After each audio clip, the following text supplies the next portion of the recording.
नागपुर से एक बड़े धोखाधड़ी का मामला सामने आया है। जानकारी के मुताबिक निर्मल ट्रेडर्स नामक दाल कंपनी के संचालक ने 19 लाख से अधिक की तुअर दाल उत्तर प्रदेश के बहराइच भेजने के लिए ट्रक पर लोड करवाई थी, लेकिन रास्ते में माल को गलत तरीके से इंदौर के एक गोदाम में खाली कर दिया गया। जांच में सामने आया कि कुल 106 बोरी दाल यानी करीब 3000 किलो से ज्यादा माल गायब हो गया, जबकि 115 बोरी दाल पानी जाने से खराब हो गई। इस तरह कंपनी को 4,30,000 रुपए से अधिक का नुकसान हुआ है। पुलिस ने मामला दर्ज कर आगे की जांच शुरू कर दी है। या गुन्ह्यातील फिर्यादी विशाल संचिती आहे। तर त्यांनी जवळपास 8 ते 10 दिवसा अगोदर जे ट्रान्सपोर्टच्या माध्यमातून जो चालक मालक ज्ञानेश्वर अवचार आहे, राहणार बुलढाणा, त्याच्या गाडीत ते माल लोड करून यूपीला पाठवणार होते ते।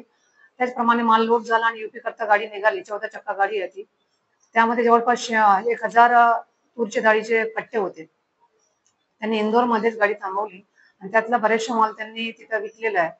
आणि जेव्हा मिल मालकाला माहित पडला, त्यांनी आपले लोक तिथे पाठवले। त्याप्रमाणे जेव्हा ट्रक वापस आला तर तिथून जवळपास 106 कट्टेची चोरी आहे आणि 115 कट्टे ते खराब झालेले आहे। यातून एकूण त्यांनी 19,50,000चा माल पाठवला, तर जवळपास त्यांच्या 4,30,000चा मालाचं नुकसान झालेलं आहे। आणि आता आमच्या ताब्यात एक आरोपी आहे, ज्ञानेश्वर अवचार, तो चालक मालक आहे ट्रकचा।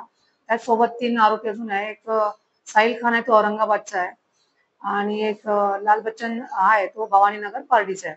असे होऊन सध्या 3 आरोपी आहे। परत यामध्ये 2 आरोपी किंवा 1 आरोपी वाढण्याची शक्यता आहे। आणि हे पूर्ण कारवाईला जे मार्गदर्शन केले ते माननीय CP doctor Ravindra Singal sir, joint CP Shri Naveen Chandra Reddy sir, आणि उत्तर प्रभागचे प्रमुख श्री दाभाडे सर, झोन 5 चे प्रमुख श्री कदम सर, आणि कामठी विभागाचे जे एसीपी खेडकर सर, यांच्या मार्गदर्शनात ही संपूर्ण टीम, आमच्या डीबीचे जे प्रमुख आहेत श्री अरविंद कोलारे व त्यांच्या टीमने यामध्ये तपास केलेला आहे।